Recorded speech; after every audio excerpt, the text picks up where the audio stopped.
Chahi amada amuk khakta pangthokpa Mera Hou Chongba Festival asina lakpada laining laison amadi lon manadrabasu mioiba haiba si isor amatagi macha masuni punna nungsi chanana hingminaba changi chaukhatpana honglakliba machatsing asiga tunana chatminarabasu isagi culture identity amadi tradition kauthokpa chumde haina Water Resource Minister Awangbow Newmai na fongdokkhre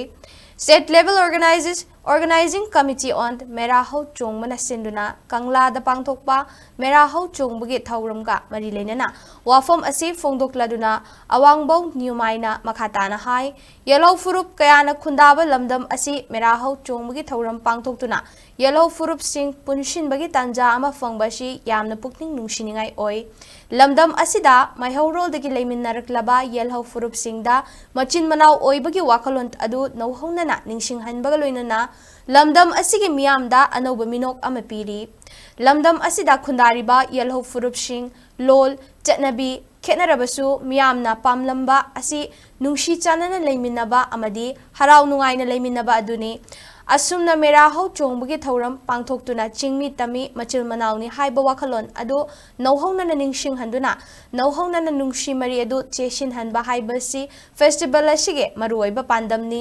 hauzik lamdam asida oiriba tangdu laita da fibam asi mausagum santi hanjilakna bakhonabada lamdam asige miyam gi thaudang yamna chawi irang asige waroishin puraktuna santi purakna bakhonabada lengak nasu angamba thakta khonari miyam nasu lengak ta khakta taishin bagi mahutta lamdam masigi miyam amata oina santi hanjilakna bakhonamina si haike handak chahige Mera Hou Chongba thauselup sana konung Manipur na piba khonglai hanba AS wongnau kyo chimik Mera Hou Chongba award thangal surungi khulakpa gongrishim kadai kaimi da piki amadi chingmi leirung fi induna chingmi tami machil manau oibage nungshimari adu utki Kudul tabiba Siri Kabidon Golmei Chief of Longsai Village next berpa Tamisana Tamisana Furup Siri Hoji Honorable Minister Newmai digi Kola Anui Thorum Sida Kabidon Golmei Ujasi ki mafam deni Berupi Hoji Kudul Nambire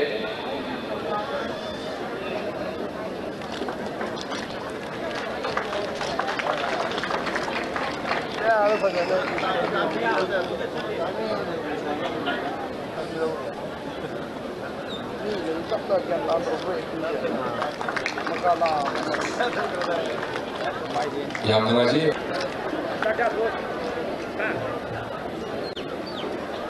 Jangan tu ni maktabi ya.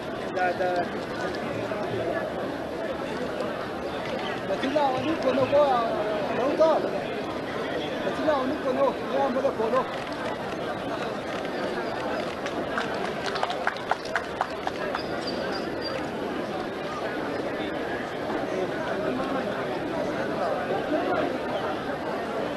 Shri H.O.P.C. Honorable MLA, Punna Assembly Constituency.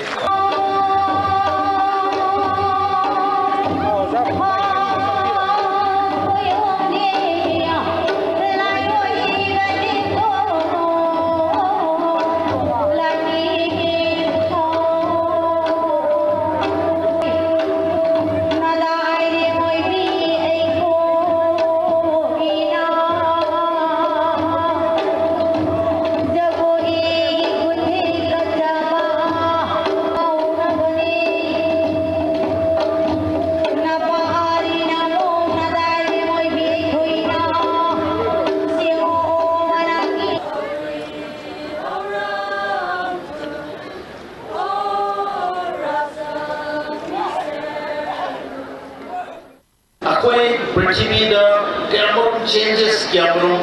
akoi lapatar basu changes adu basu chamina patar basu